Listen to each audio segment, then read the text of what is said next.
হযরত ওমর বলেন, আমি নবীজির সঙ্গে দেখা করতে গেলাম। নবীজি ঘরের ভিতর আরাম ফরমাচ্ছিলেন, বিছানার উপরে শোয়া নবীজি। আমাকে দেখে তিনি উঠে বসলেন।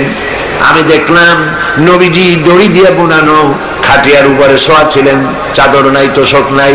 নবীজি যখন উঠে বসলেন, আমি তাকিয়ে দেখলাম নবীজির পিঠ মোবারকের উপরে দড়ির দাগগুলি কেটে আছে।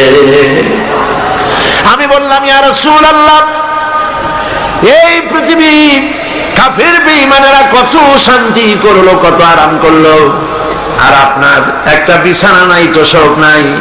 আপনি আমাকে অনুমতি দেন, একটা বিছানা বানায় দিই, একটা তোশক বানায় দিই। নবীজি বললেন, ওমর শোনো, এই পৃথিবীতে শান্তি করার জন্য আমি আসি নাই। আমি যদি বলি ওহদ পাহাড়টাকে যদি নির্দেশ করি, ওহদ পাহাড় আমার জন্য সোনায় পরিণত হয়ে যাবে। আমি পৃথিবীতে মানবতার মুক্তির জন্য এসেছি। খাবার নাই, খাবার নাই। সকলের ঘরে খাবার পৌঁছেছে, নবীজির ঘরে খাবার নাই। হযরত আয়েশা রাদিয়াল্লাহু তাআলা আনহা বলেছেন, মাসের পর মাস, দিনের পর দিন নয়, মাসের পর মাস চলে গেছে, নবীজির ঘরে চুলায় আগুন জ্বলে নাই। একটু খেজুর, একটু পানি, এগুলি খেয়ে কোন রকম আমরা জীবিকা নির্বাহ করেছি। একবার এক ইহুদি মসজিদে নববীর ভিতরে পেশাব করে দিয়েছিল।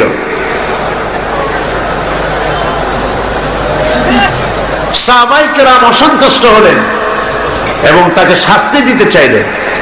নবী করিম সাল্লাল্লাহু আলাইহি সাল্লাম সাহাবীদের থামায় দিলেন, বললেন তার সবটা কাজ সারতে দাও। যদি মাঝপথে বাধা দেওয়া হয় তাহলে লোকটা অসুস্থ হয়ে পড়তে পারে।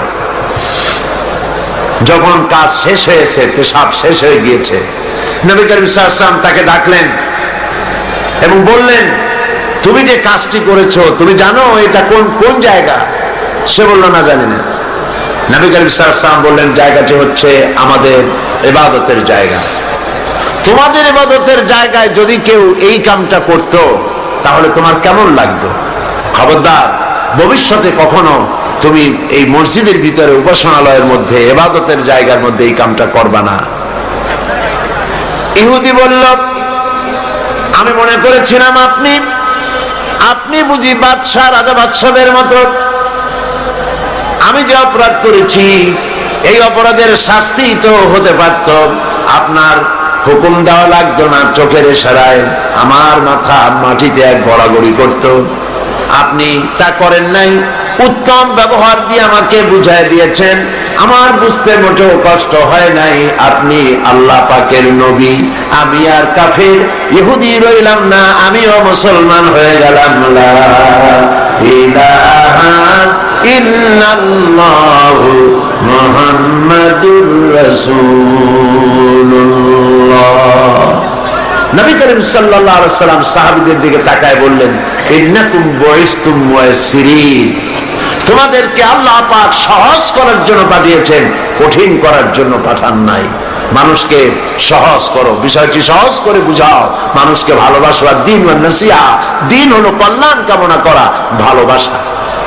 নবী করিম সাল্লাল্লাহু আলাইহি ওয়াসাল্লামকে আল্লাহ পাক পাঠালেন, দায়িত্ব দিলেন তাকে দ্বীন বোঝাবার, তাওহীদ বোঝাবার, মানুষকে আখিরাত বুঝাবার, রিসালাত বুঝাবার, এই দুনিয়াকে কিভাবে পরিচালনা করবে সেই কথাগুলি বুঝাবার জন্য নবী করিম সাল্লাল্লাহু আলাইহি ওয়াসাল্লাম মানুষকে বলেছেন, মানুষকে বুঝাইছেন। আল্লাহর নবী, তার কাছে দলিল ছিল কোরআন।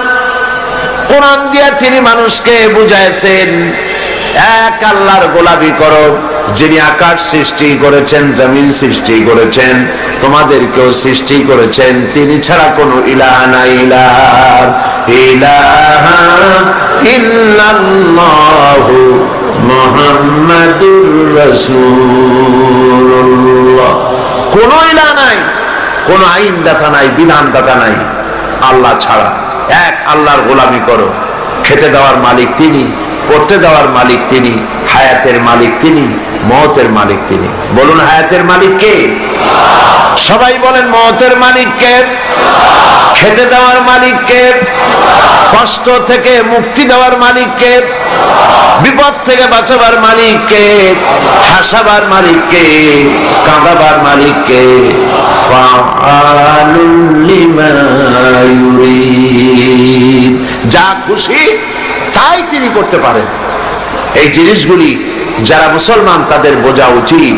মুসলমানেরা না বুঝেই আল্লাহ পাকের সঙ্গে শিরক করে, আল্লাহ পাকের সঙ্গে অংশীদার স্থাপন করে। ওয়ামা রামাইতা ইয রামাইতা ওয়ালাকিন্নাল্লাহা রামা, আপনি নিক্ষেপ করেন নাই, যখন আপনি নিক্ষেপ করেছিলেন আপনি শুধু বালুগুলো ছেড়ে দিয়েছিলেন, আর ওই বালুগুলো ঘরের চতুর্দিকে কাফেরদের চোখে পৌঁছাবার দায়িত্ব নিয়েছিল আল্লাহর কুদরত। নবীজি বেরিয়ে আসলেন, কাবা শরীফের দিকে বারবার তাকাচ্ছিলেন, আর চোখ থেকে পানি দর দর করে পড়তেছিল।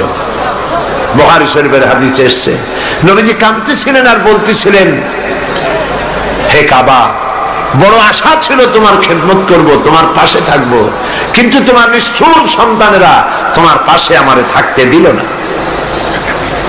নবীজি হযরতে আবু বকর রাদিয়াল্লাহু তাআলা আনহুর বাড়ি গিয়ে যখন দরজায় নক করেছেন, আবু বকর বলে দরজা খুলে গেল, লাব্বাইক ওয়া সাদাইকা বলে। হুজুর প্রশ্ন করলেন, আবু বকর, এত রাত্রে একটা ডাকেই ঘুম ভেঙে গেল তোমার, তুমি কি ঘুমাও নাই? হযরত আবু বকর বলেন, ইয়া রাসূলুল্লাহ, আপনি আমাকে যখন বলেছিলেন রাতের বেলায় হিজরতের সময় আমাকে সাথে নিয়ে হিজরত করবেন, আমি মনে মনে ভেবেছি কত রাত্রে কখন নবীজি আসবেন, দরজার সামনে দাঁড়ায়া আমারে যদি ডাকাডাকি করেন আর আমি যদি ঘুমায় থাকি নবীর সঙ্গে বেয়াদবি হয়ে যাবে। আমি এই কথা মনে করে বিছানার উপরে আরাম করে না ঘুমায়া আপনার গলার আওয়াজ শোনার জন্য এই দরজার সঙ্গে পিঠ লাগাইয়া দাঁড়াইয়া দাঁড়াইয়া ঘুমাচ্ছিলাম। হযরতে আবু বকর রাদিয়াল্লাহু তাআলা আনহুকে সঙ্গে করে নিয়ে নবীজি মিসফালার ভিতর দিয়া মদিনার রাস্তা ছেড়ে উল্টা দিকে গেলেন, মিসফালার ভিতর দিয়া জাবালে কেদোয়ার উপর দিয়া জাবালে সুর গিয়া পৌঁছলেন। ফজরের রক্ত হয়ে গেল, ভেতরে নিয়ে আশ্রয় নিলেন গুহার মধ্যে। কাফেরেরা সকালবেলা এলো, একজন বলে ভিতরে আছে আর একজন বলে নাই। হযরত আবু বকর বলছেন, ইয়া রাসূলুল্লাহ, ধরা পড়ে গেছে, বাঁচার আর উপায় নাই। আল্লাহর নবী তখন কি বলেছিলেন কোরআন শরীফে আল্লাহ পাক তার শোনায় দিয়েছেন। নবীজি বললেন, ইয ক্বালা লিসাহিবিহি লা তাহজান ইন্নাল্লাহা মা'ানা। আল্লাহ পাক কোরআন শরীফে কথা উঠাই দিলেন, ইয ক্বালা লিসাহিবিহি, তিনি তার বন্ধুকে ডেকে বললেন, হে আমার সাথী, লা তাহজান, ভয় পাইও না, আমরা মাইনরিটি নই, আমরাই মেজরিটি, আল্লাহ আমাদের সাথে আছেন। সুবহানাল্লাহ। কিসের ভয়? সারা দুনিয়া যদি একদিকে চলে যায় আর ইমানদার মুসলমানেরা যদি একদিকে থাকে, কাফেরদের হাজারো চক্রান্ত, লাখো চক্রান্ত কোনো কাজে আসবে না আল্লাহ যদি সাথে থাকে। নবী করিম সাল্লাল্লাহু আলাইহি সাল্লাম এই ময়দান থেকে মদিনা মুনাওয়ারার দিকে চললেন, আর কাফেরেরা ঘোষণা দিল, মুহাম্মদ সাল্লাল্লাহু আলাইহি সাল্লামকে কেউ যদি জীবিত অথবা মৃত অবস্থায় ধরে দিতে পারে 100 লাল উট তাকে পুরস্কার দেওয়া হবে। সুরাকা 100 লাল উট পাওয়ার লোভে বলল, এই কাম আমিই পারবো। খুঁজতে খুঁজতে মুহাম্মদ সাল্লাল্লাহু আলাইহি সাল্লামকে মরুভূমির মধ্যে সে পেয়ে গেল।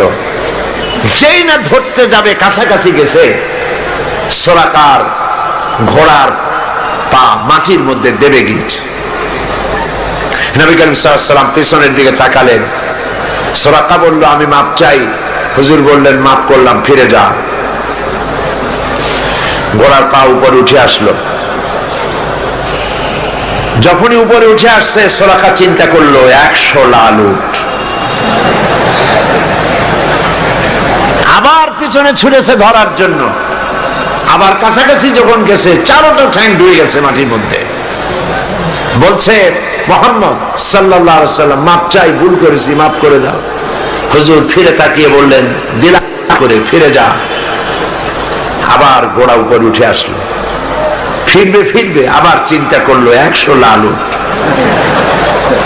কি খারাপ মানুষ, চিন্তা করে আবার পিছনে পেছনে গেছে। এইবার কাছাকাছি গিয়ে ধরবো অবস্থা যখন হয়েছে, ঘোড়ার 4টা ঠ্যাং, ওর নিজের পা, ঘোড়ার পেট আস্তে আস্তে মাটির মধ্যে গাড়া শুরু হয়ে গেছে। বলছে মুহাম্মদ সাল্লাল্লাহু আলাইহি সাল্লাম, ক্ষমা চাই, আমারে মাফ করে দেন। নবীজি বললেন, মাফ করে দিলাম। উপরে যখন উঠে আসছে, ঘোড়ার পা শুদ্ধ। হুজুর তাকিয়ে বললেন, সুরাকা, এখনো কি তোর বিশ্বাস হয় না যে আমি আল্লাহর নবী? সুবহানাল্লাহ। সুরাকা বলছে, আমি আপনাকে ছেড়ে দিলাম, ধরবো না। তবে এই যে ধরলাম না, সেজন্য কিছু দেবেন না? কি চিন্তা করে। আর নবী কত বড় রহমতের নবী, সুবহানাল্লাহ। নবীজি রাগ করলেন না। এই রকমের ক্ষমতা যদি আমাদের থাকতো হাতে, আমরা কইতাম তোর 14 গোষ্ঠী মাটির নিচে যাক। রহমতের নবী রাগ করলেন না। সে কয় যে কিছু দেবেন না, ধরলাম না যে, সেজন্য কিছু দেবেন না। রাসূল সাল্লাল্লাহু আলাইহি ওয়াসাল্লাম রাগ করলেন না, বললেন, হ্যাঁ দেব। কি দেবে? তিনি বললেন, পারস্য সম্রাটের মুকুট দেব।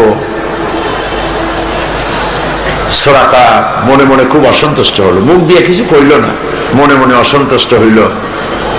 রাতের বেলায় লোক নাই, জন নাই, একজন মানুষ নিয়ে আপনি আত্মগোপন করে মদিনায় যাচ্ছেন, পারস্য সম্রাটের মাথার মুকুট আমারে দেবেন, কিছু দেবেন না তাই কর। এটা কি স্বাভাবিক কথা? তখনকার যুগের সুপার পাওয়ার। এখন যদি এই মঞ্চে দাঁড়ায় কেউ বলে যে আপনি আমার এই কথা যদি শোনেন, তাহলে হোয়াইট হাউসের চাবি আপনারে আমি দিয়ে দেবো, ওইখানে আপনি ঘুমাবেন গিয়া, তাহলে ওই লোকটার মস্তিষ্ক সম্পর্কে আপনারা সকলে চিন্তা করবেন, বেচারাকে তাড়াতাড়ি হেমায়েতপুর পাবনায় পাঠায় দেওয়া দরকার, ঠিক কিনা? কেউ চিন্তা করেছে যেটা কেমন কথা? পারস্য সম্রাটের মাথার মুকুট আমার দেবে, একটা কথা হইল। তিনি চলে গেলেন, মুখ মলিন করে চলে গেলেন। নবী করিম সাল্লাল্লাহু আলাইহি সাল্লাম মদিনায় এলেন, ইসলামের রাষ্ট্র প্রতিষ্ঠা করলেন, ইন্তেকাল করলেন। আবু বকর রাদিয়াল্লাহু তাআলা ক্ষমতা এলেন, ইন্তেকাল করলেন। সুরাকা বুড়া হয়ে গেছে, চুল দাড়ি পাকিয়া সব সাদা হয়ে গেছে। এবার ক্ষমতায় হযরতে আমিরুল মুমিনিন খলিফাতুল মুসলিমিন ওমর ইবনুল খাত্তাব রাদিয়াল্লাহু তাআলা আনহু। পারস্যের সঙ্গে যুদ্ধ হলো। এই যুদ্ধে পারস্য মুসলমানদের হাতে দখল হয়ে গেল। গনিমতের মাল এলো, সোনা দানা, হীরা জহরাত, অস্ত্রপাতি, সব গনিমতের মাল এসে খলিফার সামনে হাজির। খলিফা বসে তাকিয়ে দেখছেন, সম্পদের ভিতরে যত গনিমতের মাল এসেছে, তার মধ্যে হীরা মণিমুক্তা খচিত পারস্য সম্রাটের মাথার মুকুট ওমরের পায়ের কাছে এসে হাজির। হযরত ওমর রাদিয়াল্লাহু তাআলা আনহু বললেন, কে আছো? চলে যাও, সুরাকাকে ডেকে নিয়ে আসো। সুরাকাকে ডাকা হলো। হযরত আমিরুল মুমিনিন ওমর রাদিয়াল্লাহু তাআলা আনহু সুরাকাকে ডাকতেই বললেন, সুরাকা বুড়া মানুষ, কোমর সোজা করে হাঁটতে পারে না, চুল পেকেছে, দাড়ি পেকেছে।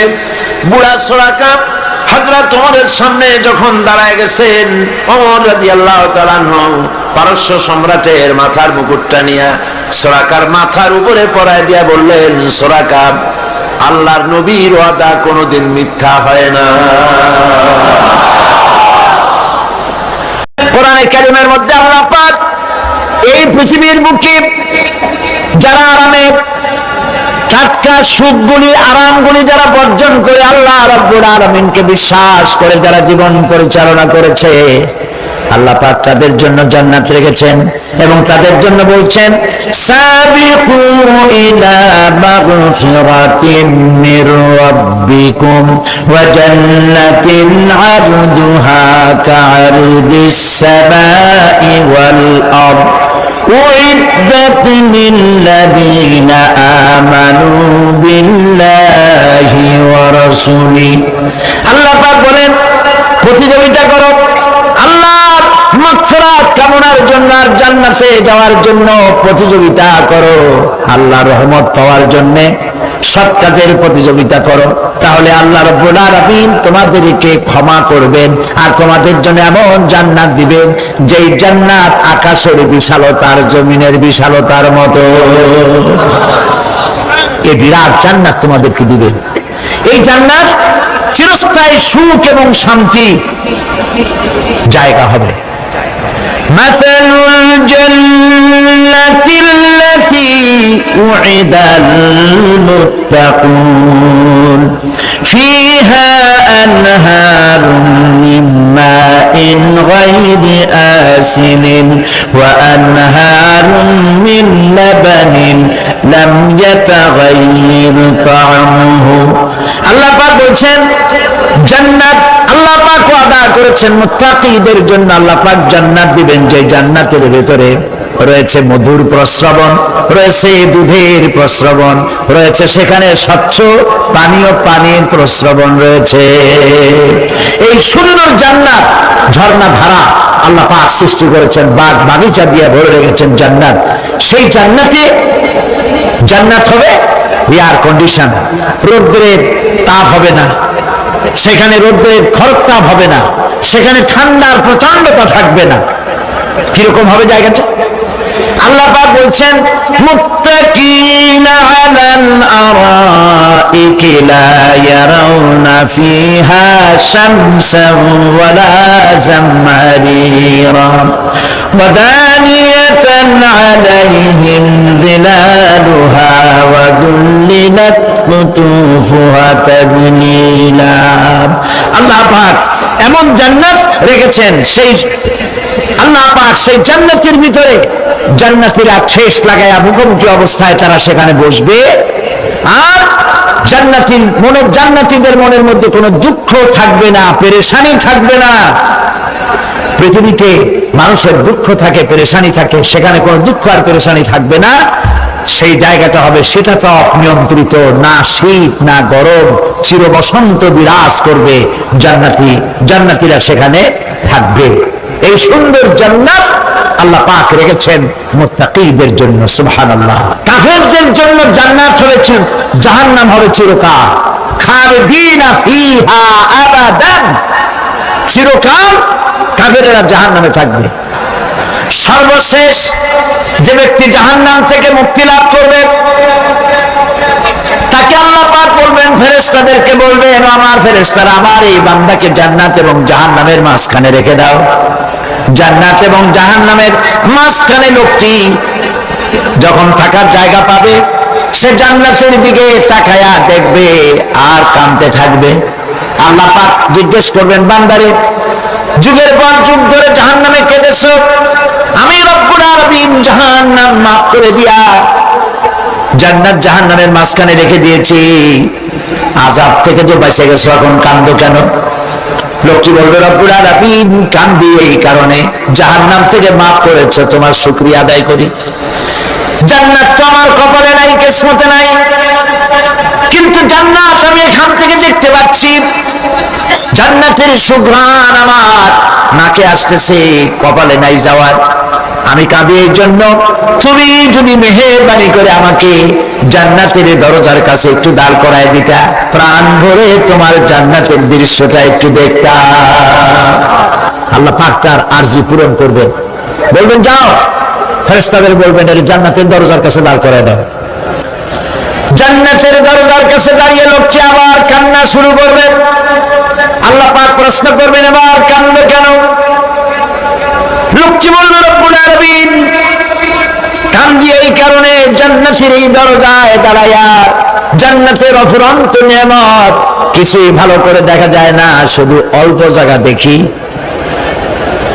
যদি তুমি আমারে দয়া করে জান্নাতের মাঝখানে দাঁড় করায় দিতা, চতুর্দিকে তাকায়া তাকায়া দেখা কলিজারে ঠান্ডা বানাইতাম। তবে আমি ওয়াদা করি জান্নাতের কোনো নাজ নেয়ামত, কোনো ফল আমি খাবো না, ধরবো না, সইব না। একটুখানি মেহেরবানি করে মাঝখানে দাঁড় করাইয়া দাও, জানলারে ঠান্ডা করি। আল্লাহ রাব্বুল আলামিন ফেরেশতাদের বলবেন, আমার এই বান্দারে জান্নাতের মাঝখানে দাঁড় করাইয়া দে। আল্লাহর নবী বলেন, জান্নাতের মাঝখানে দাঁড়িয়ে লোকটি আগের চাইতে আরো জোরে চিৎকার মেরে কাঁদতে থাকবে। আল্লাহ পাক বলবেন, বান্দারে কি হলো তোর? দরজার কাছে আসতে চাইছো, আইনা দিলাম। আবার এবার মাঝখানে আসতে চাইছো, তাও এনে দিয়েছি। আবার কান্দো কেন? লোকটি বলবে, রব্বুল আলামিন এবার কান্দি এই জন্যে তুমি যখন দয়া করে একটিবার জান্নাতের মাঝখানে এনে আমাকে দাঁড় করায় দিয়েছো। তুমি রহমান রহিম, গফুরুর রহিম, এই জান্নাত থেকে আবার আর বাইর করে দিও না। আল্লাহ রাব্বুল আলামিন বলবেন, ও আমার বান্দারে, আমার এই জান্নাত তোর খুব পছন্দ হয়েছে নাকি? লোকটি বলবে, রব্বুল আলামিন কলিজা ঠান্ডা হয়ে গেছে, ভাবতেও পারি না এই জান্নাত এত সুন্দর। আল্লাহ পাক বলবেন, বান্দারে এরকম একটি নয়, দুইটা নয়, তোর জন্য আমি 10টা জান্নাত এরকম রিজার্ভ করে রাখছি। সুবহানাল্লাহ। আল্লাহ পাককে ভয় করে পৃথিবীর সমস্ত পাপ থেকে যারা নিজেকে রক্ষা করবে, আল্লাহ তাদের জন্য এই জান্নাত রেখে দিয়েছেন। সুবহানাল্লাহ। সেই জান্নাতের রিসিপশন আপনারা আন্দাজ করতে পারবেন না রিসিপশন কারে কয়। কি এর প্রধানমন্ত্রী আর প্রেসিডেন্ট, 4-5টা পুলিশ আর আর্মি আসে একটা ঠক করে সেলুট মারলো, বাস শেষ হয়ে গেল, এরকম না। জান্নাতীদেরকে রিসিপশন দেওয়া হবে।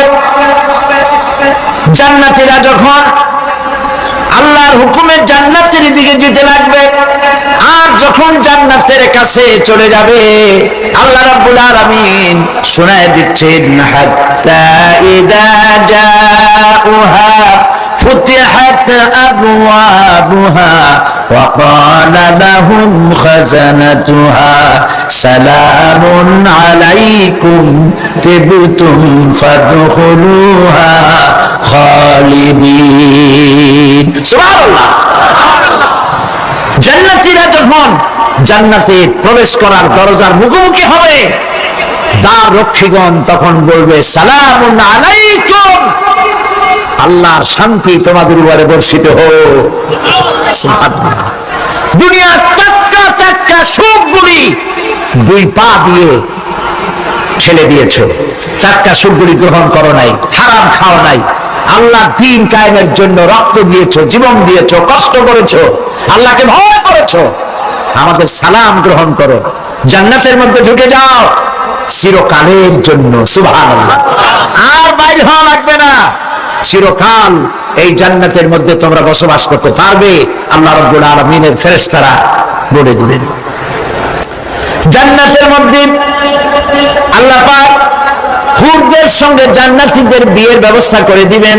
কোরআনে কারিমে আল্লাহ পাক বলেন, মুত্তাকিইনা আলা সুরুরিন মাসফুফাতিন ওয়া যাওয়াজনাহুম বিহুরিন আইন।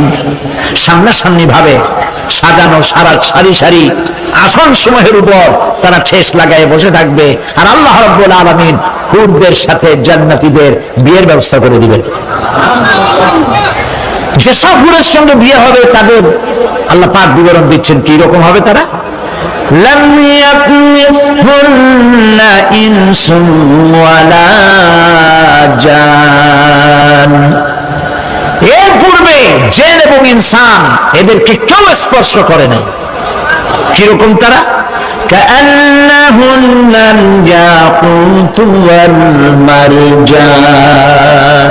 যেমন ঝিনুকের ভিতরে মণিমুক্তা থাকে, এইভাবে আল্লাহ পাক তাদেরকে পবিত্র করে রেখে দিয়েছেন। আমার প্রিয় ভাইরা, আল্লাহ রাব্বুল আলামিন কোরআনে কারীমের ভিতরে বলেছেন, ফাবিআইয়ি আলা'i রাব্বিকুমা তুকাযযিবান।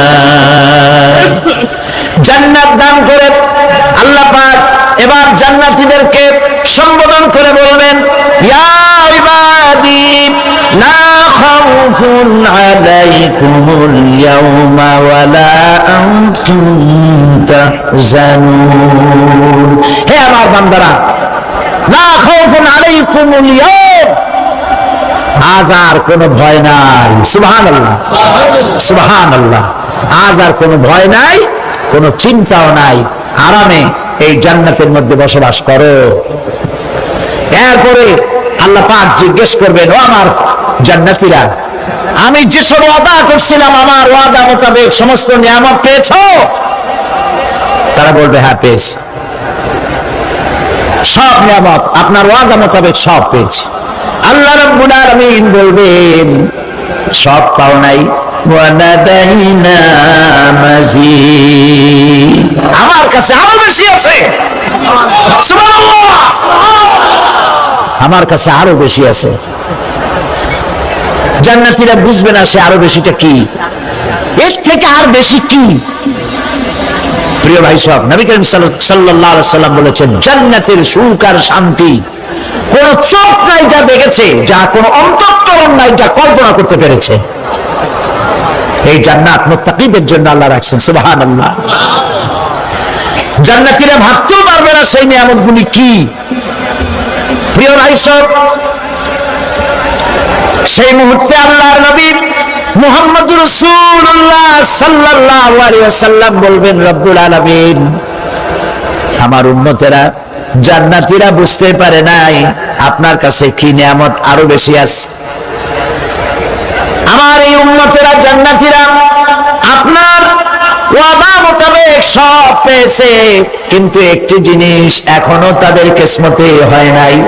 সেই জিনিসটা হলো, যারা তার রবকে না দেখে শুধু কোরআন আর হাদিসের কথা শুনে আরবের ঘুম হারাম করে তাহাজ্জুদের নামাজ আদায় করেছিল, চোখের পানি ফেলেছিল, যারা জান্নাত দেখে নাই, জাহান্নাম দেখে নাই, আপনাকে ভয় করে যারা জীবন পরিচালনা করেছিল, যারা আপনাকে দেখে নাই, না দেখে শুধু কোরআন হাদিস বিশ্বাস করে যারা অকাতরে নিজেদের জীবন বিলায় দিয়েছিল, এই জান্নাতীরা এখন পর্যন্ত তার রবকে দেখতে পারে নাই। আল্লাহ রাব্বুল আলামিন তার সামনে থেকে ৭০,০০০ পর্দা সরে যাবে। আল্লাহ পাক বান্দাদের আরজি পুরা করার জন্য জান্নাতীদের সামনে তিনি জালোয়া ফরজ হবে। কোরআন শরীফের ভিতরে আল্লাহ পাক বলেন, জান্নাতীরা তারা আল্লাহর দিকে, জান্নাতীরা তার রবের দিকে তাকিয়ে থাকবে, আর রব তার বান্দাদের দিকে তাকায়া থাকবে। প্রাণ ভরে জান্নাতীরা রবকে দেখবে। সুবহানাল্লাহ, আল্লাহ পাককে দেখবে। প্রাণ খুলে আজ দোয়া করি, রব্বুল আলামিন, জান্নাতের যেই পরিবেশে, যেই জায়গায় তুমি দয়া করে তোমার গোলামদেরকে তুমি নিজেই দর্শন দিবে, দেখা দিবে। মনিব গো, ও আমাদের রব, আজ এই বিশাল জনসমুদ্র নিয়ে তোমার দরবারে আবেগ ভরা কণ্ঠে বলি, যে অনুষ্ঠানটি তুমি এমন মুবারক অনুষ্ঠান করবে যেখানে তুমি জান্নাতীদেরকে দেখা দিবে, ওই জান্নাতের কোনো একটি, ওই অনুষ্ঠানের কোনো একটি কোনায় কানায় আমাদেরকেও দাঁড় করাইয়া দেখান তো।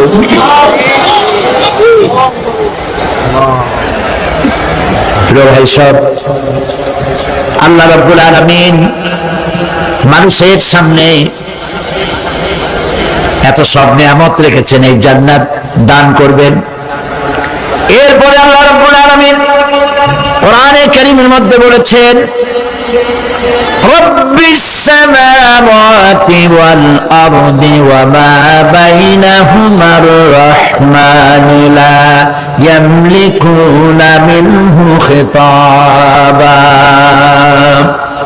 এসব পুরস্কার রয়েছে তোমাদের সেই রবের পক্ষ থেকে যিনি আকাশ আর জমিনের মালিক। সুবহানাল্লাহ বলবেন না? যার সামনে কথা বলার ক্ষমতা কারো হবে না। এটি একটি মারাত্মক কথা। কিয়ামতের দিন আল্লাহর দরবারে কেউ কথা বলতে পারবে না আল্লাহর নির্দেশ ছাড়া। একটি আকীদা পরিষ্কার করে নিয়ে যান আপনাদের, সে আকীদাটা এভাবে পরিষ্কার করুন, কোন পীর সাহেব, কোন খাজা বাবা, কোন মাওলানা, কোন মুহাদ্দিস, কোন বুজুর্গ আপনাকে সুপারিশ করতে পারবে না যদি না আল্লাহ পাক তাকে কথা বলার তৌফিক না দেন। মনে থাকবে এটা। আয়াতুল কুরসির ভিতরে আমরা পড়ি, মান যাল্লাযী ইয়াশফাউ ইনদাহু ইল্লা বিইযনিহি। আল্লাহ পাক বলেছেন কিয়ামতের দিন আল্লাহর দরবারে কার সাহস আছে কথা বলতে পারে? মান যাল্লাযী ইয়াশফাউ ইনদাহু ইল্লা বিইযনিহি। আল্লাহর ওয়াদা ছাড়া, হুকুম ছাড়া আল্লাহর সামনে কথা বলা সেদিন কেউ থাকবে না। সুবহানাল্লাহ। কেউ কথা বলতে পারবে না। সুপারিশ করতে হবে আল্লাহ যারে বলেন তুমি করো, অমুকের জন্য করো, সেই ব্যক্তি শুধু তার জন্যই করতে পারবে, আর কেউ কথা বলতে পারবে না। সেই কঠিন হাসরের ময়দান যেদিন শুধুমাত্র আল্লাহ পাক কথা বলবেন, আর যারে বলতে বলবেন সেই কেবলমাত্র বলতে পারবে।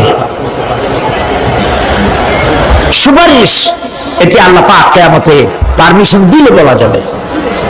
হযরত ইব্রাহিম আলাইহিস সালাম, হযরত ইব্রাহিম আলাইহিস সালাম কিয়ামতের দিন তার নিজের পিতা সম্পর্কে সুপারিশ করবেন। রব্বুল আলামিন আমার আব্বার জন্য সুপারিশ করতেছি, মেহেরবানি করে জাহান্নাম থেকে তারে আপনি রক্ষা করুন। আল্লাহ রব্বুল আলামিন বলবেন, ইব্রাহিম তোমার সুপারিশ মঞ্জুর হবে না। প্রিয় ভাই সব একটু মাথা খাটান, চিন্তা করেন। জাতির পিতা কে? জাতির পিতা চিল্লায় বলুন, কলিজা সাফ করে ফেলুন। মুসলমানদের জাতির পিতা হাফিজ আলী কেউ হতে পারে না।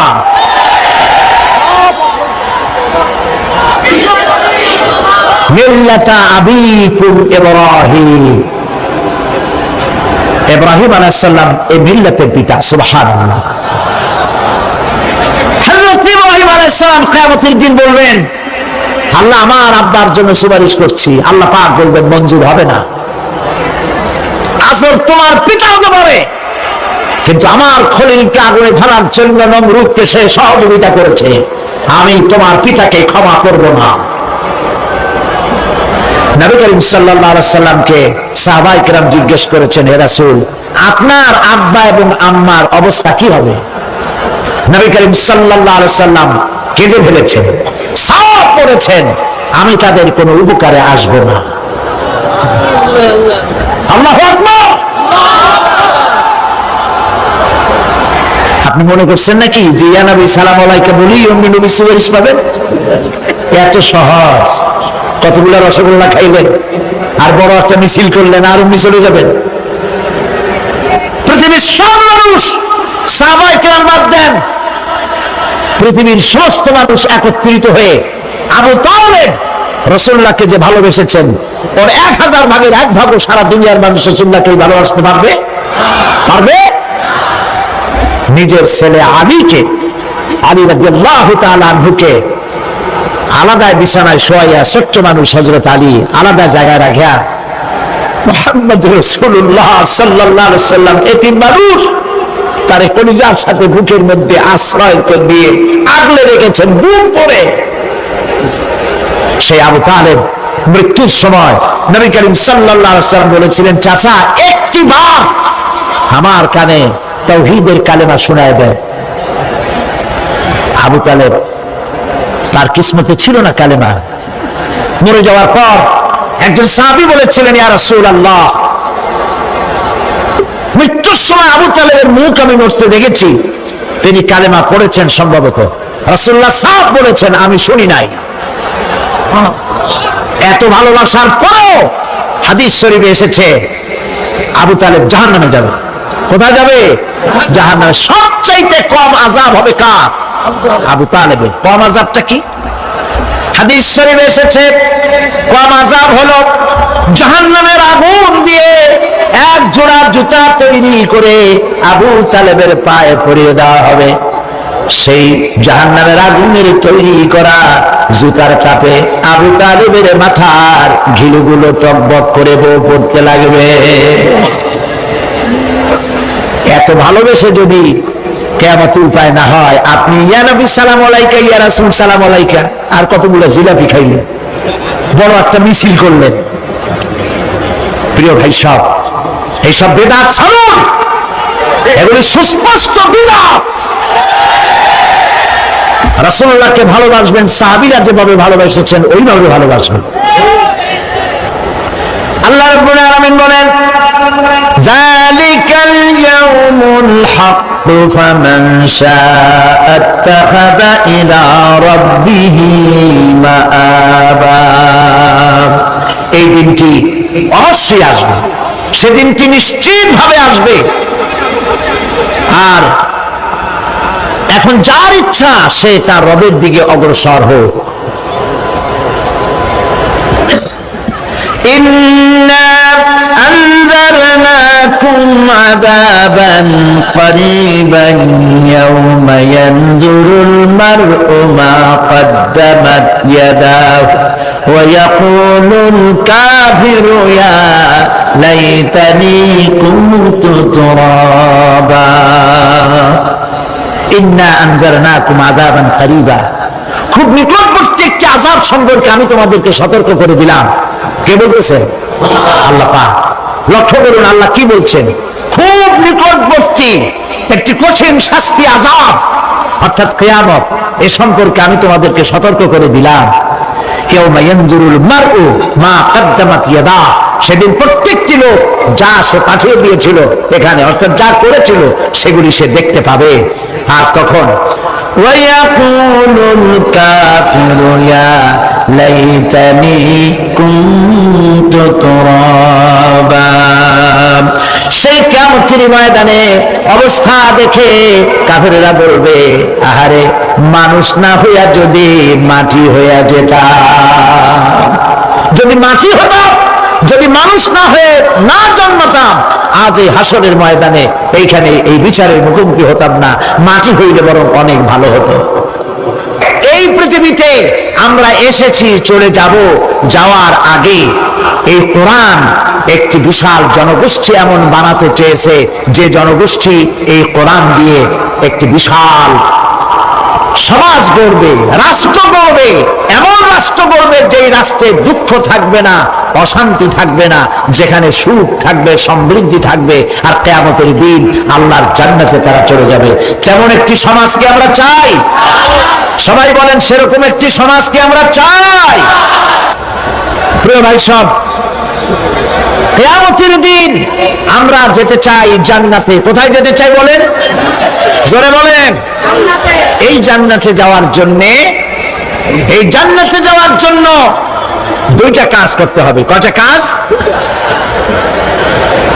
আল্লাহ রাব্বুল আলামিন বলেন, ফামান কানা ইয়ারজু লিকাআ রাব্বিহি ফালইয়ামাল আমালান সালিহান ওয়া লা ইউশরিক বিইবাদাতি রাব্বিহি আহাদা। আল্লাহ পাক বলেন, যে বাজারা আমার সঙ্গে দেখা করতে চায় কিয়ামতে, দুইটা কাজ করা লাগবে। বলেন কয়টা কাজ? একটা হলো নেক আমল। কি আমল বলেন? নেক আমল। নেক আমল কারে বলে? নেক আমল করতে হলে আবার দুইটা শর্ত লাগে। এক নম্বরে কাজটা করতে হবে আল্লাহরে খুশি করার জন্য। কারে খুশি করার জন্য? একটা মাদ্রাসা বানাইছি যাতে লোকেরা বলে যে বড় একটা মাদ্রাসা বানাইছে, এই জন্য মাদ্রাসা বানাবেন, মসজিদ বানাবেন, হসপিটাল বানাবেন, যা কিছু করেন নিয়ত হবে আল্লাহকে খুশি করা। নিয়ত হবে কারে খুশি করা? আল্লাহ পাককে খুশি করা। সূরা আলে ইমরানের মধ্যে পড়েন, হযরত জাকারিয়া আলাইহিস সালাম আল্লাহর কাছে সন্তান চেয়েছেন। বার্ধক্যের একবারে চরম প্রান্তে গিয়ে আল্লাহ তাআলা দোয়া কবুল করলেন।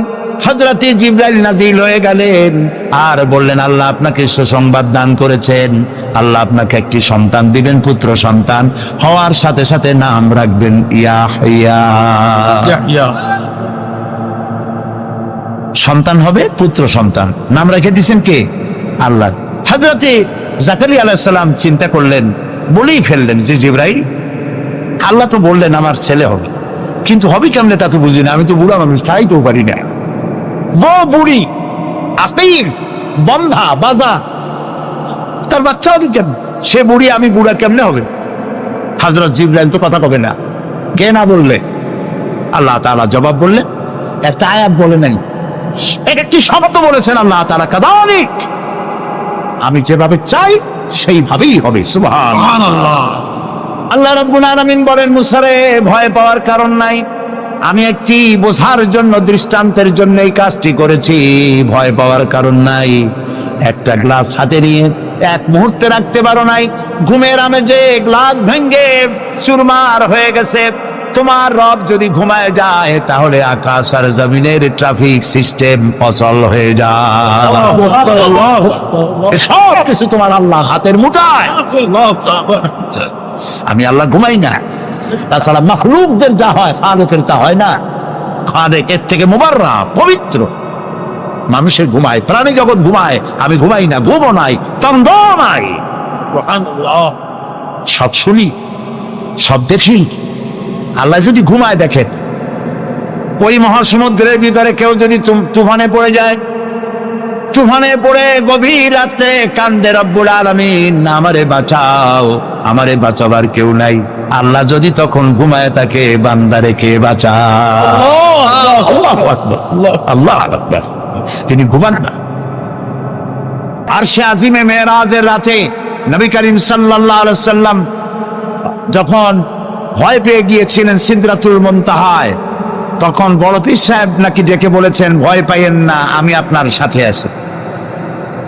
আস্তাগফিরুল্লাহ, বড় করে বলেন আস্তাগফিরুল্লাহ। গারে সওরে যখন সওর গুহার মধ্যে মুহাম্মদ সাল্লাল্লাহু আলাইহি সাল্লাম আর তার সাথে মাত্র একজন ছিলেন, বলেন নাম কি? রাদিয়াল্লাহু তাআলা। যখন তিনি ভয় পেয়েছিলেন, ভীত সন্ত্রস্ত হয়ে পড়েছিলেন, কে ভয় পাইছিলেন? রাসূল না আবু বকর? আবু বকর রাদিয়াল্লাহু তাআলা ভয় পেয়েছিলেন। সেখানে সান্ত্বনা দিলেন কে? ইয ক্বালা লিসাহিবিহি লা তাহজান ইন্নাল্লাহা মা'ানা। স্মরণ করে সেই সময়ের কথা যখন মুহাম্মদ সাল্লাল্লাহু আলাইহি সাল্লাম তার সাথীকে বললেন, ও আমার সাথী, লা তাহজান, ভয় পেও না, ইন্নাল্লাহা মা'ানা, আল্লাহ আমাদের সাথে আছে। সুবহানাল্লাহ। আবু বকর রাদিয়াল্লাহু তাআলা ভয় পাইলেন, সান্ত্বনা দিলেন রাসূল। আর মেরাজে গিয়ে রাসূল ভয় পাইছে, সান্ত্বনা দিয়েছেন বড় পীর আব্দুল কাদের জিলানী। তাহলে তো বোঝা যায় যে হযরতে আব্দুল কাদের জিলানী রহমাতুল্লাহ আলাইহি আবু বকর রাদিয়াল্লাহু তাআলা আনহুর চাইতেও পাওয়ারফুল। একজন প্রশ্ন করেছিলেন হযরত বড় পীর সাহেবকে, হুজুর, আপনি তো আওলাদে রাসূল, অনেক বড় আলেম এবং বড় পীর, আপনার মর্যাদা কি সাহাবীদের সমান? তিনি জবাবে বলেছিলেন, এই ধরনের বেয়াদবিপূর্ণ কথা আর কোনোদিন আমার সামনে উচ্চারণ করবে না। রাসূল করিম সাল্লাল্লাহু আলাইহি ওয়াসাল্লামের সাহাবীরা যখন জিহাদের ময়দানে যেতেন, ঘোড়ার পৃষ্ঠে সওয়ার হয়ে ঊর্ধ্বশ্বাসে ঘোড়া ছুটছে, সেই ঘোড়ার নাকের ভিতরে যখন ধুলাবালি ঢুকতো, আমি আব্দুল কাদের জিলানী, সাহাবী তো দূরের কথা, সাহাবীদের যে ঘোড়ার উপরে যুদ্ধ করত, সেই ঘোড়ার নাকের ধুলাবালির সমান নয়। সুতরাং এই জাতীয় কথা যারা ওয়াজ করেন তারা বেয়াদব। নবী করিম সাল্লাল্লাহু আলাইহি ওয়াসাল্লামকে হাজির নাজির বলা হয়, নাউযুবিল্লাহ বলেন। তিনি হাজির নাজির নন, রাসূল মাখলুক, আল্লাহ হচ্ছেন খালেক। আকীদা সাফ করতে হবে। একজন পীর সাহেব মারা গেছেন, চাঁদপুরে গেছিলাম একবার, যাই শুনলাম তিনি মাহফিলে 2টা চেয়ার রাখেন, একটা খালি, খুব সাজানো গোছানো। বললাম ওইটা কেন? কয় যে রাসূল তো হাজির নাজির, আমরা এতগুলি উম্মত এক জায়গায় হইছি, ইয়া নবী সালাম আলাইকা কইতেছি, তা রাসূল আসবে না? তিনি তো আসবেনই, আর আসবে বলে তার জন্য একটা চেয়ার রাখা উচিত। তাই বললাম দলিল তো মজবুত, রাসূল আসছে, একটা চেয়ার তো দেওয়াই উচিত। আমি মানলাম, 30 সেকেন্ডের জন্য মানলাম, রাসূল আসছে, তার জন্য একটা চেয়ার রাখা উম্মতের জরুরি। কিন্তু আপনারা বলেন, রাসূলুল্লাহর জন্য একটা চেয়ার রাখে, একটা মঞ্চ, সেখানে একটা চেয়ার, রাসূল বসবেন, সেই চেয়ারের পাশে আরেকটা চেয়ার দিয়া বসতে পারে এমন বেয়াদব আকাশের নিচে জমিনের উপরে হতে পারে? সুতরাং এ দিয়ে রাসূলের ইজ্জত বাড়ানো হয়নি, তাওহীন করা হয়েছে। কাজী রাসূলের ব্যাপারটি নিয়ে এই ধরনের কথাবার্তা ওয়াজ নসিহত করা আদৌ ঠিক নয়। তারপর রাসূল নূরের তৈরি, মান্না মাটির তৈরি। আচ্ছা ভাই, আপনার পরীক্ষা তো আসবে সিলেবাসের মধ্য দিয়া, আমার কথা বুঝতেছেন? পরীক্ষা আসবে কিসের মধ্যে দিয়া? আপনি সিলেবাস পড়েন নাই, সিলেবাসের বাইরে পড়ছেন জম্মের পড়া, পরীক্ষা পাস করবেন? ফার্স্ট ডিভিশনে ফেল করবেন। কিয়ামতের দিন আল্লাহ রাব্বুল আলামিন, বিশ্বাস করুন আমার সামনে কোরআন, কিয়ামতের দিন আল্লাহ রাব্বুল আলামিন তার কোন বান্দাকে প্রশ্ন করবেন না রাসূল নূরের ছিল না মাটির ছিল, এ ব্যাপারে তোমার আকীদা কি? রাসূল গায়েব জানতেন কিনা, এ ব্যাপারে তোমার আকীদা কি?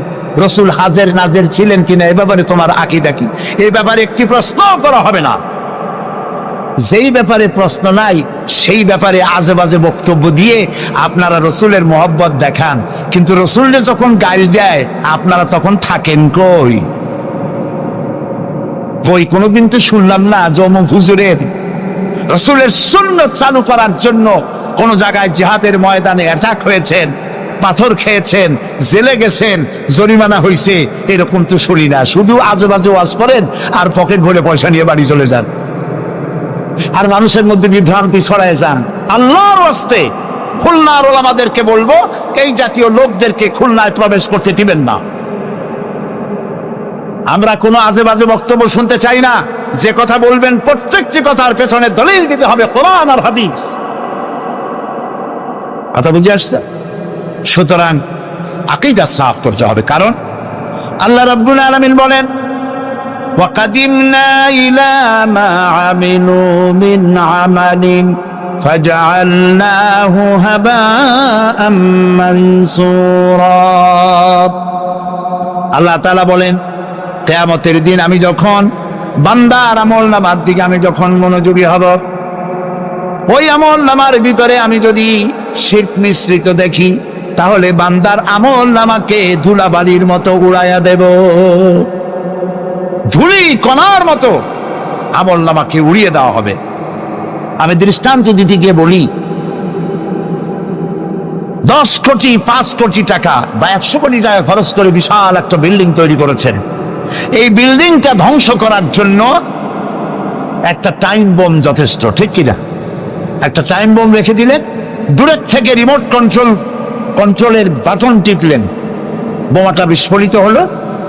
100 কোটি টাকার খরচ করা বিশাল বিল্ডিং মুহূর্তের ভিতরে ধূলিকণায় পরিণত হয়ে যায়। এটা বোঝা কি কঠিন না সহজ?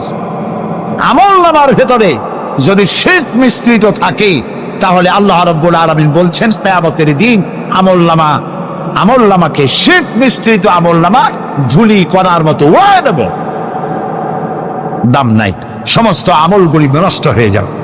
প্রিয় ভাই সব, সেই জন্য ইন্না শিরকা লাযুলমুন আযীম, শিরক হচ্ছে মস্ত বড় জুলম, অত্যাচার।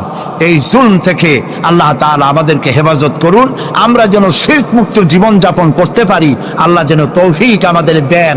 আমরা বলি আমিন, সবাই বলেন আমিন। শিরক হচ্ছে অংশীদারিত্ব, বলা যায় পার্টনারশিপ। এই পার্টনারশিপ বিজনেস দিয়ে আমি জিনিসটাকে অনেক সময় বুঝাইতে চেষ্টা করি। যেমন আপনি ব্যবসা করবেন, আপনার কাছে 1 কোটি টাকার প্রয়োজন একটা ব্যবসা করার জন্য, একটা রাস্তার কাজ উঠাবার জন্য, একটা ব্রিজ করার জন্য 1 কোটি টাকা দরকার, কিন্তু আছে আপনার কাছে 50 লাখ। এখন আর 50 লাখ টাকা যার কাছে পাওয়া যায়, এরকম একজন পার্টনার আপনার দরকার বলেই আপনি একজন পার্টনার খোঁজেন, ঠিক কিনা? 3 কারণে পার্টনারশিপ বিজনেস হয়। কয় কারণে বলেন? 3 কারণ। 1 নম্বর হলো পুঁজির অভাব, 2 নম্বরে পুঁজি আছে কিন্তু ব্যবসা কেমনে করে ওই জ্ঞান নাই। প্রিয় ভাই সব, পুঁজি হইলেই কি ব্যবসা করা যায়? যদি কেউ চেষ্টা করতে চান করতে পারেন, লক্ষ লক্ষ টাকা দিয়ে ব্যবসাটা করেন, ব্যবসার কোনো জ্ঞান নাই, 1 মাস যাইতে পারবে না, বড় বড় 5-6টা লাল বাতি জ্বলবে আপনার দোকানের সামনে, ঠিক কিনা? কর এক্সপেরিয়েন্স, দক্ষতা, অভিজ্ঞতা, এটি ব্যবসার সব থেকে বড় মূলধন। তাহলে আমরা পার্টনারশিপ বিজনেস করি, প্রথম নম্বরের কারণ হলো কিসের অভাব? পুঁজির অভাব। 2 নম্বরে জ্ঞানের অভাব। একজন জ্ঞানী লোক তালাশ করি যার ব্যবসার অভিজ্ঞতা আছে। 3 নম্বরে পুঁজিও আছে, ব্যবসার জ্ঞানও আছে, কিন্তু বুড়ো হয়ে গেছে, একেবারে হাঁটতে পারে না, কালাইতে পারে না, সোজা হইতে পারে না, কিন্তু ব্যবসা করার শখ। সেই জন্য একজন স্বাস্থ্যবান, আমানতদার, দিয়ানতদার, যোগ্য একজন লোক তিনি তালাশ করেন। তাহলে 3 কারণে পার্টনারশিপ বিজনেস হয়। কয় কারণ? খুব লক্ষ্য করেন। যারা শিরক করে আল্লাহ বরদাস্ত করেন না কেন? কারণ হচ্ছে এই 3 কারণের কোনো অভাব আল্লাহর কাছে আছে। একটা করে দেখি। প্রথমে পুঁজির অভাব। আল্লাহর কি পুঁজির অভাব আছে? আল্লাহ রাব্বুল আলামিন বলেন, লিল্লাহি মা ফিস সামাওয়াতি ওয়া মা ফিল আরদ। আকাশ আর জমিনের একচ্ছত্র মালিকানা আল্লাহর। আকাশ এ জমিন কার? আল্লাহ। জোরে বলুন, আল্লাহ। সবকিছুর মালিকানা আল্লাহ তাআলা, তিনি সবটার মালিক। সাগরকে নগর বানান, নগরকে সাগর বানান, আমিরকে ফকির বানান, ফকিরকে আমির বানান, যা খুশি ফাআলুল লিমা ইউরিদ, যা খুশি তাই তিনি করতে পারেন, সবটার মালিক। কাজী তার কাছে কোনো পুঁজির অভাব নাই। এই জন্য পার্টনারশিপ বিজনেস করার আল্লাহর কোনো দরকার নাই। গেল। 2 নম্বরে অভিজ্ঞতার অভাব, এক্সপেরিয়েন্সের অভাব। আল্লাহর অভিজ্ঞতার অভাব, আল্লাহর জ্ঞানের অভাব। আল্লাহ তাআলা বলছেন, ওয়াল্লাহু ইয়ালামু ওয়া আনতুম লা তা'লামুন। আল্লাহ সব জানেন, তুমি কিচ্ছু জানো না। কে বলেছেন? আল্লাহ তাআলা বলেছেন কিচ্ছু জানো না। ওমা উতীতুম মিনাল ইলমি ইল্লা কালিলা। আল্লাহ যদি বলতেন ওমা উতীতুম মিনাল ইলমি ইল্লা কালিল, তাহলে কিছু পাইতাম। এখানে তিনি বলেছেন ইল্লা কালিলা, একেবারে কিছু না, সামান্যতম। সামান্য না, সামান্য আর সামান্যতম 2 কথা কি এক? যে সামান্য, সামান্যটারে সামান্য করতে করতে অল্প একটু দিছে, একেবারেই কম। কিন্তু সেই কমটা কত বেশি? সুবহানাল্লাহ বলেন না আগে। সেই কমটা কত বেশি? আকাশে মহাশূন্যে ওজন নামক একটা স্তর আছে। ওজন মানে মাপার ওজন না, এটার বানান হচ্ছে OZONE, ওজন। একটি লেয়ার আছে, ওজন লেয়ার। এটা কে বানাইছে? আল্লাহ বানিয়েছেন। কেন বানিয়েছে? সূর্যের আল্ট্রা ভায়োলেট রে, অতি বেগুনি রশ্মি, এটি অত্যন্ত মারাত্মক ক্ষতিকর। এটি যেন পৃথিবীর মাটিতে না আসে। যদি পৃথিবীর মাটিতে আসে তাহলে প্রাণী জগৎ ক্যান্সার আক্রান্ত হয়ে সব মারা যাবে। এই জন্য আল্লাহ তাআলা ওজোন স্তর এভাবে রেখে দিয়েছেন, টাইট করে। বিজ্ঞানীরা তারা দেখতে পেল সেই ওজোন স্তরে ফাটল ধরেছে। ওমা উতীতুম মিনাল ইলমি ইল্লা কালিলা, সামান্য জ্ঞানেই যে ফাটল ধরছে কোন জায়গায় তা তারা দেখছে। এই ফাটল দিয়ে অতি বেগুনি রশ্মি আসতে পারে পৃথিবীতে। ফাটলো কেন? সেই ফাটার জন্য আল্লাহ দায়ী না, বা তার ফেরেশতারাও দায়ী না। ফাটাবার জন্য দায়ী কারা? কারা? ও তাও তো আপনারা বুঝেন, কি ওয়াজ করবো। ফাটাবার জন্য আমরা দায়ী। কিভাবে ফাটাইলাম? আমরা ফাটাইছি এইভাবে, আমাদের সমস্ত কলকারখানার ধোঁয়া, আমাদের গাড়ির কালো ধোঁয়া, এরপরে সমস্ত কলকারখানার ওয়েস্টেজ, বর্জ্য, এবং যত বোমা বিস্ফোরণ করে টেস্ট করার জন্য, তাতে পানি নষ্ট করেছে, মরুভূমি নষ্ট করেছে, পরিবেশ নষ্ট করেছে। গাছ কাটিয়া, সমানে গাছ কেটে পরিবেশ ধ্বংস করা হয়েছে, পাহাড় কেটে পরিবেশ ধ্বংস করা হয়েছে। এখন ব্যালেন্স নষ্ট হয়ে গেছে। অ্যান্টার্কটিকা নামক একটা মহাদেশ আছে, এই মহাদেশে কোনো মানুষ নাই, শুধু প্রাণী আছে, পেঙ্গুইন, আর আছে শ্বেত ভল্লুক। শুনতেছেন? এই যে এখানে আছে শুধু বরফ আর বরফ। এই বরফগুলি আল্লাহ তাআলা সেখানে জমা করে রেখেছেন। এখন বরফগুলি গলে যাচ্ছে, বরফ গলে যাচ্ছে ওজোন স্তরে ফাটল ধরার কারণে, এবং বরফ গলে যাওয়ার কারণ পানি স্ফীত হয়ে উঠতেছে। ফলে বিজ্ঞানীরা বলছেন কোনো না কোনো দিন বাংলাদেশটা 10 ফিট পানির নিচে তলিয়ে যেতে পারে। আল্লাহ মাফ করুন, বলেন আমিন। এখন ওই ফাটল বন্ধ করার জন্য চেষ্টা চালাচ্ছে। এইটা বন্ধ হবে কেমনে? আপনি যাই ওখানে দর্জি পাঠায় সেলাই করতে পারবেন না। ওইটা বন্ধ করার জন্য পরিবেশকে আল্লাহ যেভাবে বানাইছেন ওইভাবে রাখবার জন্য আপনাকে চেষ্টা করতে হবে। পরিবেশটা আমরা ধ্বংস করেছি ব্যাঙগুলা খাইয়া। এই যে ব্যাঙ সব সালাম দিয়ে দিল, এই ব্যাঙ কত বড় উপকারী ছিল। এখন মানুষ বুঝতে পারে ব্যাঙ কম হওয়ার কারণে ফসল ক্ষতি করে যে পতঙ্গগুলি, এই ক্ষতিকর পতঙ্গগুলি খায় ব্যাঙে। সেই ব্যাঙগুলা সব পয়সার জন্য কামাই করার জন্য, পয়সা কামাই করার জন্য সব সালাম দিয়ে দিচ্ছেন, ব্যাঙ কমে গেছে, পতঙ্গ বাড়ছে, ফসল কমতেছে। আল্লাহ তাআলার সৃষ্টি। ওয়ামা খালাকনাস সামাওয়াতি ওয়াল আরদা ওয়ামা বাইনাহুমা লাইবিন। আল্লাহ তাআলা বলছেন আকাশ আর জমিনে খেল তামাশার বিষয়বস্তু করে কিছু তৈরি করি নাই, সব মানুষের কল্যাণের জন্য তৈরি করেছি। ওয়ামা উতীতুম মিনাল ইলমি ইল্লা কালিলা, সামান্যতম জ্ঞান দিয়েছে। দেখেন সামান্যতম জ্ঞান। আমেরিকার হিউস্টন ইউনিভার্সিটিতে আমার দাওয়াত ছিল। ওইখানে হচ্ছে নাসার গবেষণাগার। এখানে মহাশূন্যে যে সমস্ত রকেটগুলি গেছে সেই রকেটগুলি ওখান থেকে ছাড়া হয়েছে। আমি সেই রকেটে চড়েছি, যে রকেট সর্বপ্রথম নীল আর্মস্ট্রং, মাইকেল কলিন্স এরা যে রকেটে চাঁদে গিয়েছিল সেই রকেটের মধ্যে আমি চড়েছি, দেখেছি। 5 ঘন্টা, অনেক সময় লাগে দেখতে, কিন্তু আমি 5 ঘন্টা ছিল সময় হাতে, এই সময় নিয়ে দেখেছি। ওই যে মহাশূন্যে চলে গেল তারা, এই যাওয়ার জন্য রকেট যখন যায় তখন এই ধরনের জামা কাপড় পরে যেতে পারে না, কারণ মাধ্যাকর্ষণ শক্তি পার হয়ে যাওয়ার পর ওখানে আবার মাধ্যাকর্ষণ আছে। প্রত্যেকটি সৌরজগতের প্রত্যেকটি গ্রহ উপগ্রহের আলাদা আলাদা ল অফ গ্রাভিটেশন আছে। সুবহানাল্লাহ। একটা আরেকটাকে টেনে ধরছে। আল্লাহু আকবার বলেন। সূর্য পৃথিবীকে টেনে ধরেছে, পৃথিবী সূর্যকে টেনে, একটার সাথে আরেকটা এইভাবে টেনে ধরা আছে। আল্লাহ তাআলা এই ব্যবস্থা করে রেখেছেন। সুবহানাল্লাহ।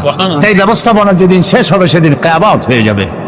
আচ্ছা, এইখানে কাপড় চোপড় তাদের আলাদা, ওখানে অক্সিজেন নাই, সেই জন্য অক্সিজেন পিঠে বেঁধে সিলিন্ডার বেঁধে নাকের সাথে লাগানো থাকে। দেখছেন না আপনারা ছবি? এরপরে তারা যে খানাগুলো খায় সেই খাবারের জন্য এই রকমের প্লেট হবে না, সেটা ম্যাগনেটিক প্লেট হবে। খাবারগুলো এর মধ্যে আটকা থাকে। যদি আটকানো ব্যবস্থা না হয় তাহলে খাবারগুলো ভেতরে গিয়ে ভাত যদি হাতে নেন ভাতগুলো উড়ে যাবে, একটা একটা ধরে ধরে খাওয়া লাগবে। পানিগুলো ছিটকে যায়, সেই জন্য ট্যাপের উপরে ঢাকনা দিয়ে হাত ঝুঁকবার ব্যবস্থা আছে, তা নাহলে পানিগুলি বৃষ্টির মতো উড়ে যাবে। এই ব্যবস্থা। এইখানে বিজ্ঞানীরা কি করলো? পৃথিবী থেকে 49 কোটি কিলোমিটার দূরে, 49 কোটি কিলোমিটার দূরে হলো মঙ্গল গ্রহ, যেটাকে মার্স বলা হয়। সেইখানে সোজার্নার নামক একটি গাড়ি পাঠিয়ে দিল আমেরিকার নাসা থেকে। এটি 10 কেজি ওজনের একটি রোবটের মতোই। ওর মধ্যে একটি গাড়ি আছে, 6 চাকার একটি গাড়ি। সেই গাড়িটা নিয়ে এটা চলে গেল, রকেট এটা চলে গেল। 49 কোটি মাইল অতিক্রম করতে কয়েক মাস সময় লাগলো। এরপরে সেখানে নামলো, নামার পরে পর্দাটা ফেটে গেল, গাড়িটা বেরিয়ে আসলো। ওতে ছিল হাই পাওয়ারের ক্যামেরা দিয়ে ছবি তুলবে এবং ছবিগুলি ওখান থেকে ট্রান্সমিট করবে নাসায়। চিন্তা করেন, 49 কোটি মাইল দূরে সেইখান থেকে ক্যামেরায় ফটো তুলছে আর ফটো ট্রান্সমিট করতেছে মাটিতে। সেই ফটো তুলতে তুলতে, ফটো আসতে আসতে বিজ্ঞানীরা দেখলেন, কম্পিউটারে তারা দেখতে পেল যে ওই গাড়িটা চলতে চলতে হঠাৎ এক জায়গায়, ছোট্ট গাড়িতেও একটা পাথরের সাথে আঘাত লেগে কাত হয়ে গেছে, চাকা দুইটা উঁচু হয়ে গেছে। এই যেমন আমাদের দেশে বেবি ট্যাক্সি রাস্তায় মাঝে মধ্যে ছোট মানুষের মতো কাইট হয়ে পড়ে, ওই রকম কাইট হয়ে পড়ছে। চিন্তা করেন, এই পৃথিবীর মাটিতে বসে এই দৃশ্য দেখে কম্পিউটার মনিটরিং করে কাইট হওয়া গাড়িটাকে সোজা করে আবার চালাইয়া ছবি পাঠাবার ব্যবস্থা করেছে। ওয়ামা উতীতুম মিনাল ইলমি ইল্লা কালিলা। এই যদি হয় সামান্য জ্ঞান, তাহলে আমার আল্লাহর জ্ঞান কত! সুবহানাল্লাহ। আল্লাহ তাআলা কত জ্ঞানী! সুবহানাল্লাহ, সুবহানাল্লাহ। আল্লাহ তাআলা পার্টনারশিপ বিজনেসের জন্য আল্লাহর আমি বলছিলাম পার্টনারশিপ বিজনেসের জন্য কয়টা জিনিস দরকার? তিনটা। এক নম্বরে পুঁজির অভাব। পুঁজির অভাব আল্লাহর আছে? এত আস্তে করলে তো হবে না, এটা তো ইমানের প্রশ্ন। পুঁজির অভাব আছে আল্লাহ। দুই নম্বরে আল্লাহ তাআলার জ্ঞানের অভাব আছে, দক্ষতা, এক্সপেরিয়েন্স, অভিজ্ঞতার অভাব আছে। এবার তিন নম্বর কি বলছিলাম কোন তো দেখি? মাশাআল্লাহ, মনে আছে? আলহামদুলিল্লাহ, আলহামদুলিল্লাহ। সবাই পকেট ভরা নাম্বার নিয়ে বাড়ি যেতে পারবে না। 3 নম্বরের শক্তি। আল্লাহ তাআলা বয়সের ভারে এখন ক্লান্ত। বলেন নাউযুবিল্লাহ, বলেন নাউযুবিল্লাহ, আবারও বলেন নাউযুবিল্লাহ। খুলিকাল ইনসানু দাঈফা। আল্লাহ একবার তোরা দুর্বল। মানুষদেরকে সৃষ্টি করা হয়েছে কি করে? দুর্বল করে। আর আল্লাহর অবস্থা কি? আল্লাহ রাব্বুল আলামিন বলেন আন্নাল কুওয়াতা লিল্লাহি জামিআ।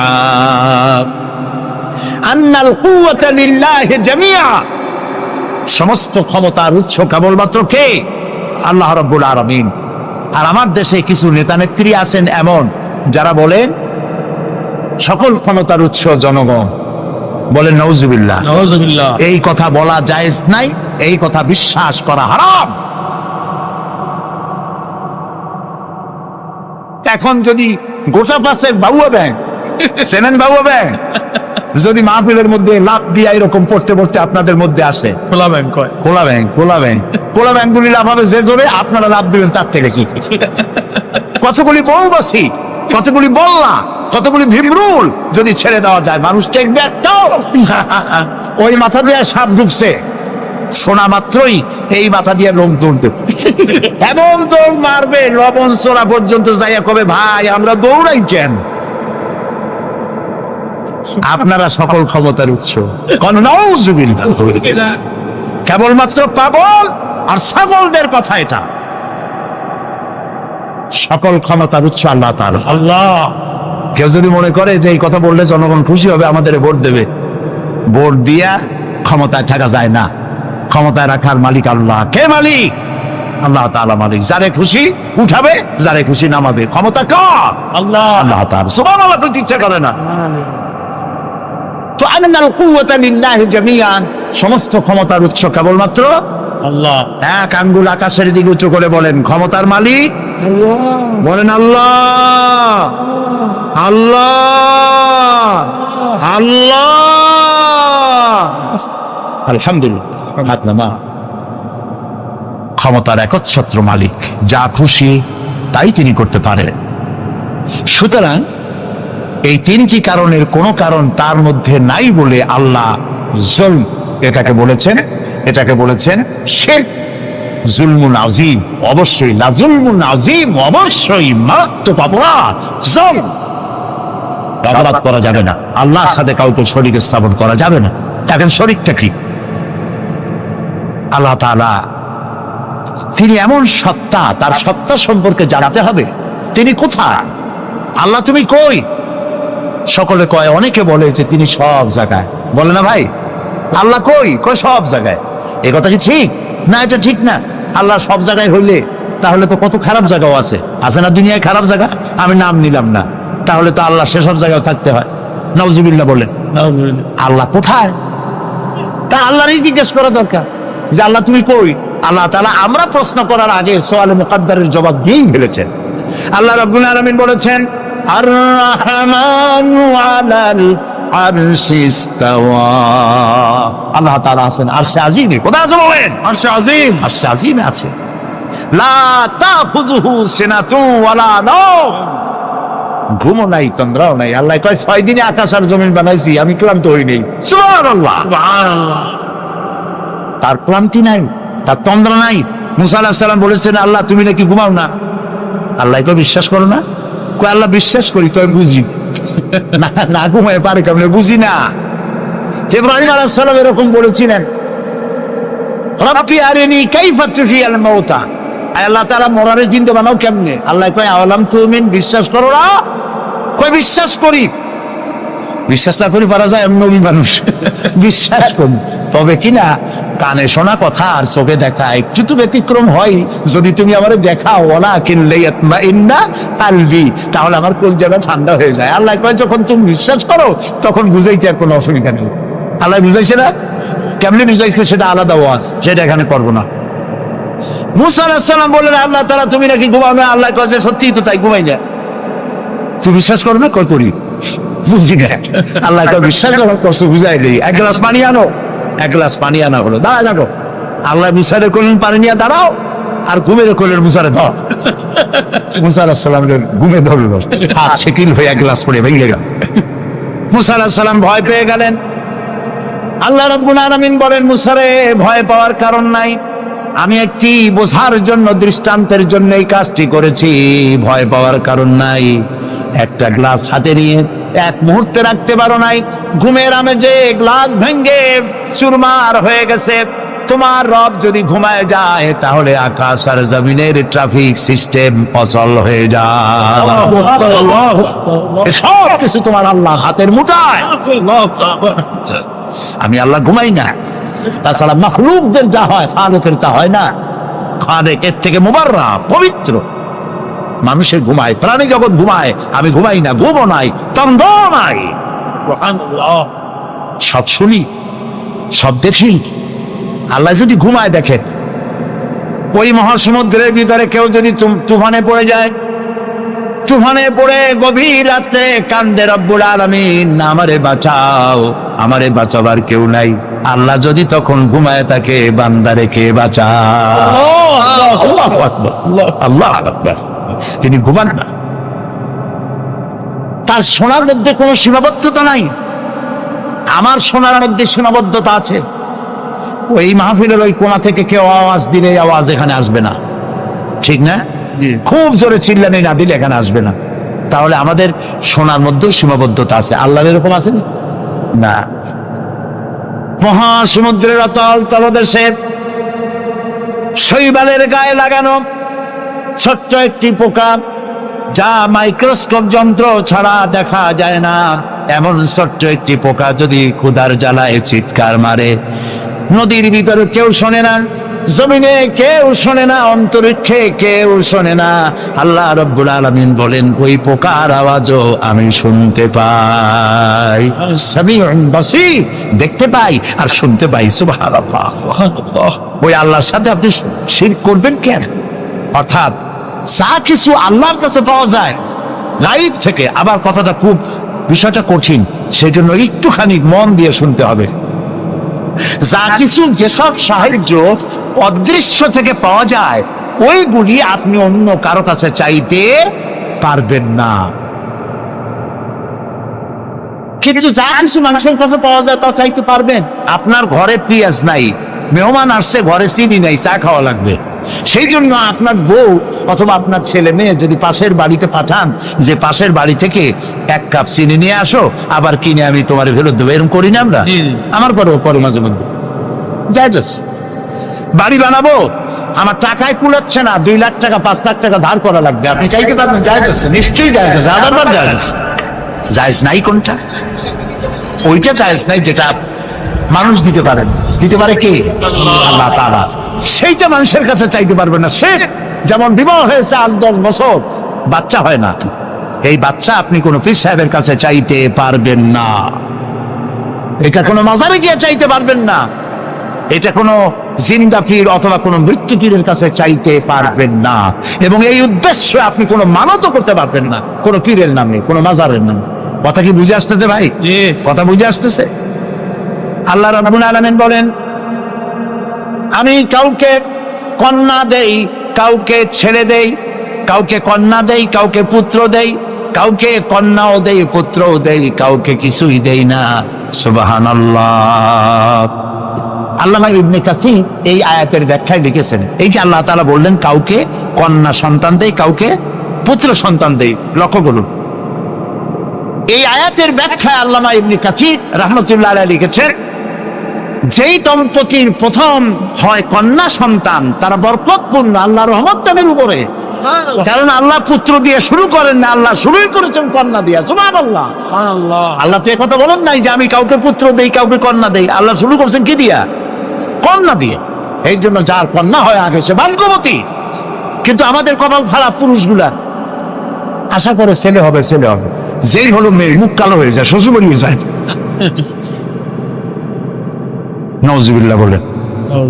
প্রিয় ভাই সব, সন্তান চাইতে হবে কার কাছে? আল্লাহর কাছে। মানুষের কি খারাপ আকীদা, বলে কি আল্লাহর ধন খাজারে দিয়া আল্লাহ গেছে খালি হইয়া, কেউ ফেরে না খালি হাতে। আমি জানি, কিন্তু আমি টেস্ট করলাম।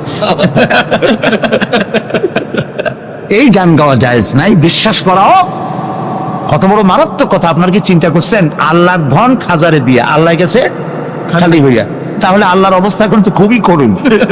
কিছু দরকার হলে খাজার কাছে দরখাস্ত করা ছাড়া জোরে কর নাউজুবিল্লাহ, নাউজুবিল্লাহ, কি মারাত্মক। আপনি যাচ্ছেন পীরের কাছে, খাজার কাছে বাচ্চা চাইতে, পীরেরা খাজারা বড় না নবীরা বড়?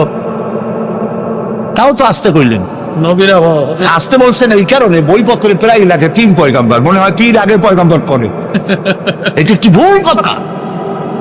পৃথিবীর সব পীর, সব আলেম যদি এক জায়গায় হয়, একজন নবীর জুতার সমান হবে না।